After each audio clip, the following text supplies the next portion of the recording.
Assalamualaikum warahmatullahi wabarakatuh. Sebelumnya, saya mengucapkan terima kasih kepada Ibu Siti Hairiah selaku dosen pengampu mata kuliah akuntansi manajemen yang telah memberikan kesempatan kepada kami untuk mempresentasikan materi mengenai penetapan harga produk dan jasa. Sebelumnya, izin memperkenalkan diri.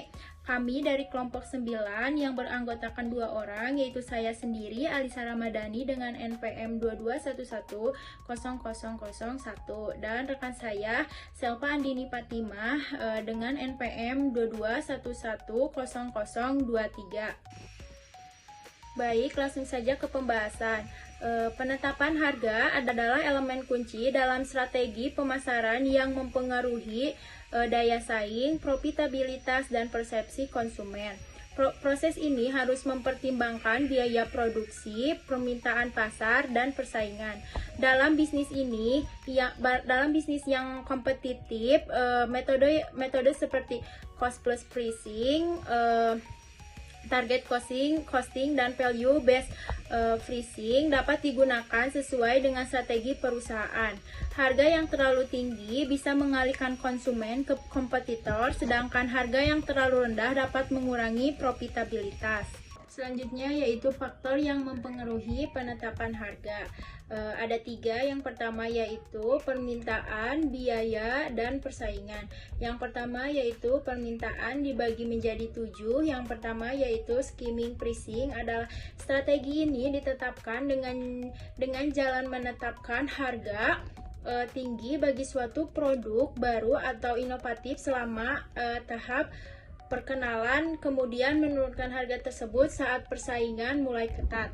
Yang kedua yaitu penetration pricing adalah perusahaan berusaha memperkenalkan suatu produk baru dengan harga rendah dengan harapan akan dapat memperoleh volume penjualan yang besar dalam waktu yang relatif lengkap atau singkat. Yang ketiga yaitu prestige pricing adalah harga dapat digunakan oleh pelanggan sebagai ukuran kualitas atau prestige suatu barang dan jasa. Yang keempat yaitu price lining adalah digunakan apabila perusahaan menjual produk lebih dari suatu jenis.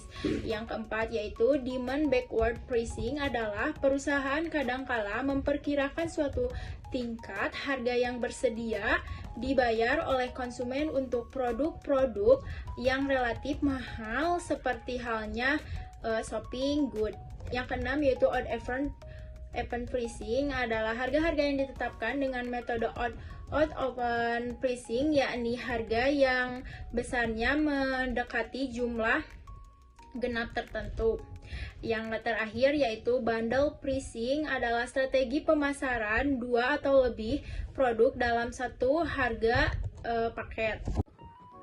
Yang kedua yaitu biaya dibagi menjadi 4. Yang pertama yaitu standar markup pricing adalah harga ditentukan dengan jumlah menambahkan persentase tertentu dari biaya pada semua item dalam suatu kelas produk. Yang kedua yaitu cost plus persentase of cost adalah perusahaan menambahkan persentase tertentu terhadap biaya produksi atau jasa. Yang ketiga yaitu cost plus pricing adalah metode ini banyak ditetapkan dalam produk-produk yang sifatnya sangat teknikal seperti mobil, pesawat, dan satelit. Yang keempat yaitu experience curve pricing adalah metode ini dikembangkan atas dasar konsep efek belajar yang menyatakan bahwa unit cost barang dan jasa akan menurun.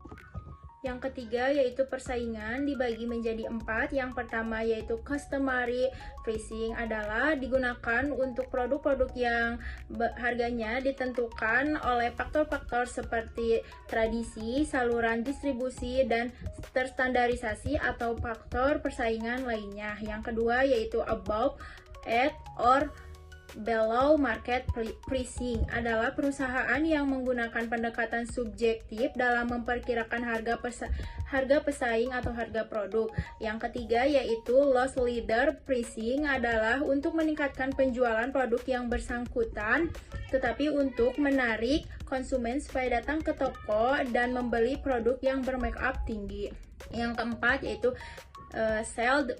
Sealed bid freezing adalah metode ini menggunakan sistem penawaran harga dan biasanya melibatkan agen pembelian.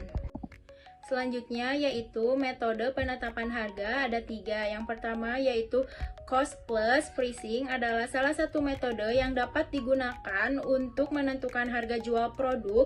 Penentuan harga jual dengan metode cost plus pricing yaitu dengan cara menghitung biaya produksi maupun biaya non produksi untuk menentukan total harga pokok produksi atau biaya total yang nantinya akan ditambahkan dengan persentase laba yang diharapkan oleh perusahaan.